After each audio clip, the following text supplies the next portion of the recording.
Captain GS রাঠেকে। আমরা দেখতে পাচ্ছি রাজনৈতিক মহলে বর্তমানে ক্যাপ্টেন জিএস রাঠেকে নিয়ে নানান আলোচনা সমালোচনা একেবারে তুঙ্গে রয়েছে।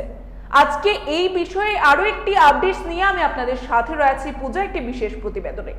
আমরা যে বিষয়ে আলোচনা করব, ক্যাপ্টেন জিএস রাঠে কে।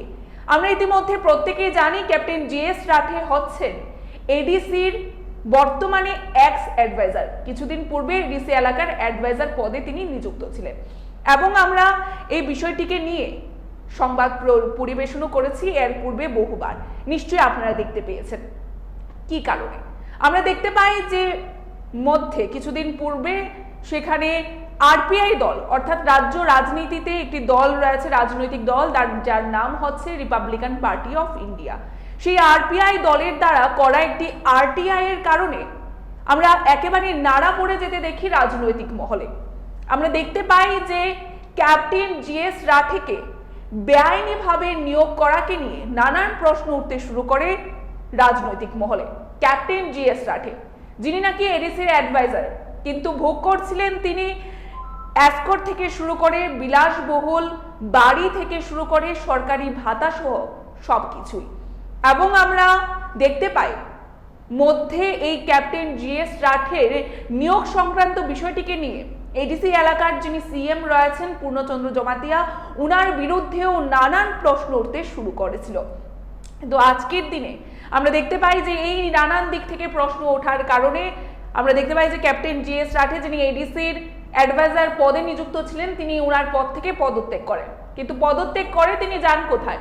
পদত্যাগ করে তিনি বর্তমানে আমাদের রাজনৈতিক ময়দানে বা রাজনীতিতে আরো একজন ব্যক্তিত্ব অর্থাৎ পাতাল কন্যা জমাতিয়ার কুলে গিয়ে আমরা ঠাঁই নিতে দেখছি এবারে ক্যাপ্টেন জিএস রাঠেকে।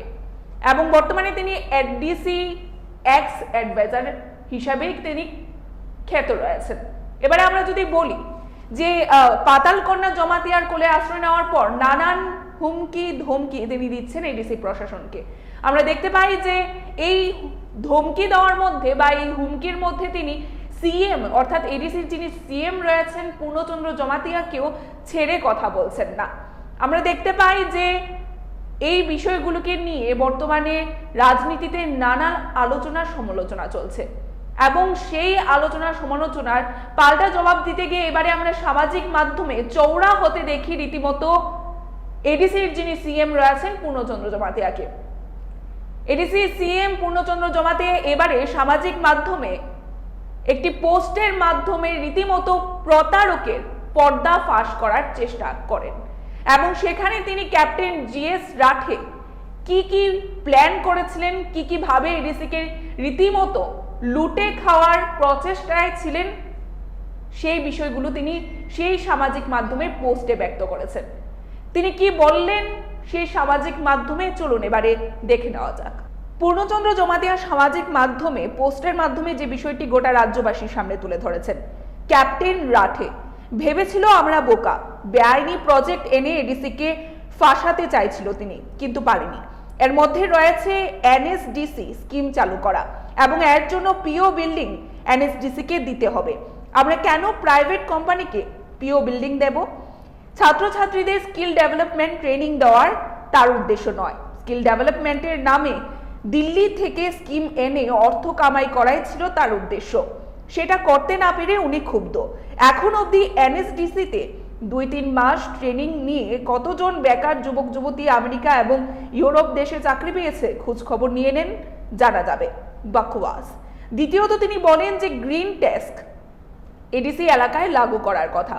উনি বলেন জিটি লাগু করে রাজ্য এডিসির মধ্যে আইনি জটিলতায় ফেলে দিতে চাইছিল তিনি এবং দেখা যায় যে পরে লিগ্যাল ওপিনিয়ন নিয়ে জানতে পারে যে এডিসির প্রভিশনে জিটি অর্থাৎ গ্রিন ট্যাক্স লাগু করা যায় না।